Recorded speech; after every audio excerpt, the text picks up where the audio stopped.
Good morning everyone. I want you to see one of the most beautiful island in the island of Kaluya, and this is the Sibulo Island.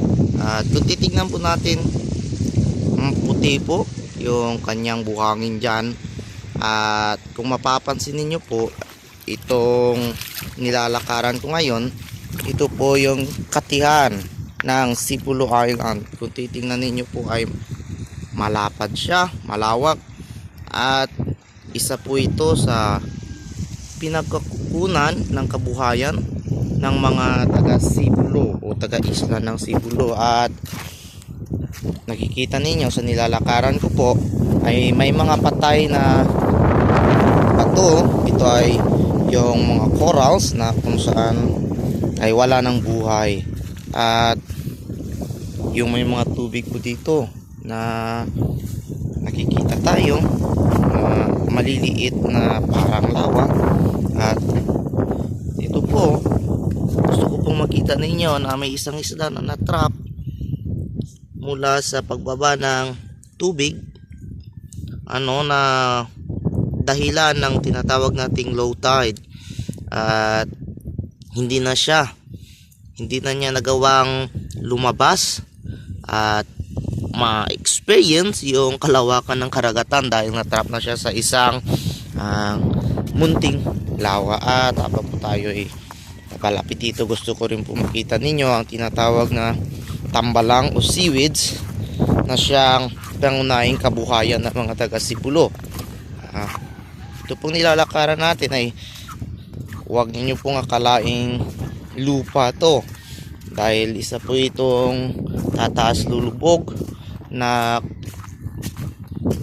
lupa na kung saan ay isa sa pinakamagandang bahagi ng isla kapag nagkakaroon tayo ng tinatawag na low tide. Ito po yung kanilang hanap buhay, yung tinatawag na tambalang.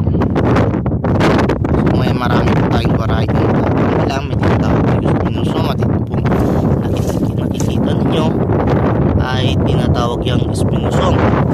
Isa ay tinatawag na shakol. Ito yung shakol. At yung isa naman ay tinatawag na culture, na kung saan ay wala sila dito. Kung mayroon man ay doon sa kabilang bahagi ng kanilang katiyan. At tingnan po natin hanggang dyan, kanyang kalawak, yung mga tinatawag ng mga taga Sibulo. At mayroon po natin dito, when time comes na kung saan ay magbabago na ang sistema ng buhay, na kung saan ang kalikasan ay mababago na rin ang takbo ng kanilang hagos, na kung saan ay maaaring mawala ang kabuhayan ng mga taga Sibulo na simulat sa pool ay pinagkakakitaan nila. Ito po yung kanilang way of life. At marami pong banta na maaaring maging dahilan ng pagkawala ng hanap buhay na ito. Nang una ay ang turismo. Bakit po?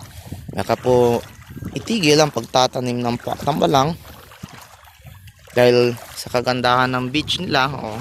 Titignan ninyo yung white sand, nasa harap pa lang po tayo, wala po tayo, hindi pa po natin nakikita yung likod na bahagi ng tinatawag nilang, o sa bahagi ng tinatawag nilang Cotton Beach, na kung saan ay may magandang features pagdating sa turismo.